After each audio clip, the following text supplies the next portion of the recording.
This is a Friday afternoon, and me and Eli had to clear the pasture of some junk cars that are sitting out there. So we pulled one car just fine, and nothing happened. And I was on the tractor, and Eli was in the car, guiding the car as we pulled it. So we went back for the second car. When we went back for the second car, we hooked it up. Everything was going just fine until the underside of the car got caught on a stump, and that's when we were in trouble.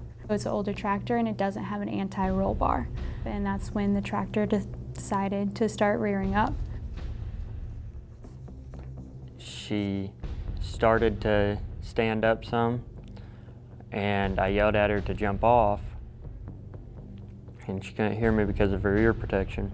Since I'm in the Air Force, I like my hearing, and since we're around planes a lot, we're always wearing hearing protection. So I had earplugs in because our tractor is really loud. Eli told me later on that he yelled at me to jump off, and I didn't hear him due to the fact that I had earplugs in. So he then pushed me off instead, is what I've been told. That's when I don't remember anything. I jumped in and pushed Bailey off of the tractor as much as I could. And she grabbed the steering wheel and caught her left arm up under the steering wheel. Her right and left arm were lacerated pretty bad, and she just passed out on me. So I began CPR. I've never done CPR in my life, never really seen it done in person or anything. And she started screaming again.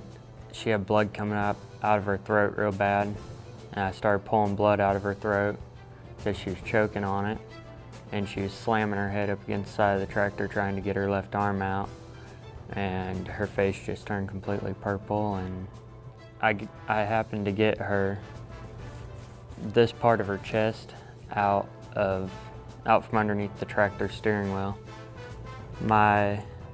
He might as well be my little brother, Dallas. He was there, and he was a lot of help. It was just me, her, Dallas, and an older lady, Crystal, that was there wearing cleaning stalls. After I got her left side of her chest out, I ran and got Dallas as fast as I could. I kind of felt like it was my job to do everything I could to help and stay calm as I could, so that nothing could get worse than it already was. I found out about it because they were coming up to the barn yelling my name. I looked and I see the tractor flipped over and big smoke, and then Crystal ran up to me while he was still down there and told me. And then I went into the barn and found the phone because they told me to find a phone and call 911. And then as soon as I got the phone, I dialed it and ran out there.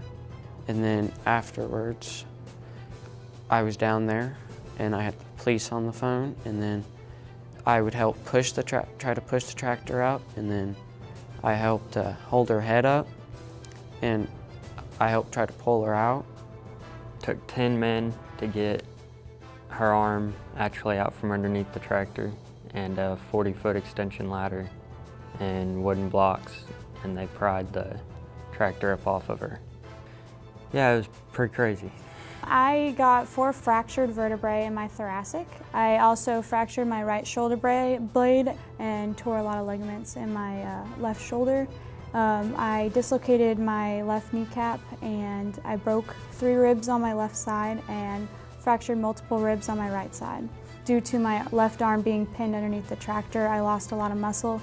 Did not break my arm, but I sustained something called a brachial plexus injury, and it's a very serious injury. Most of my emotion towards this injury is that I feel much worse for the people that had to see me get injured and had to deal with it than me actually being injured. Him having to see me die in front of him having to keep me still as I'm bleeding out, as I'm screaming, it upsets me a lot to think that's something that he has to go through. He really took charge of the situation, and therefore I'm alive today. Did you ever feel like giving up? Nope, never felt like giving up. Not until she was completely out, and I sat in the hospital with her for 5 days afterwards. A hero can be anyone that just puts down their life for someone else or just takes charge of a situation that does as much as they can with as little as they have. In this situation, I believe Eli is for that he was able to, one, save my life, but even if he wasn't able to, that he did everything that he could in his, as possible to be able to keep me going. Do you consider yourself a hero? Not really. I was trying to do what was right and help out a friend that was in need for sure right then. And actually, I got pretty frustrated with Bailey when she set me up for this, because when she got out of the hospital, I asked her not to do anything of this sort. I'm very grateful that she's up and walking around, and I told her that I'd do anything that would make her happy and so that I could be around her and she'd come home. So this was kind of her excuse to come home for a week.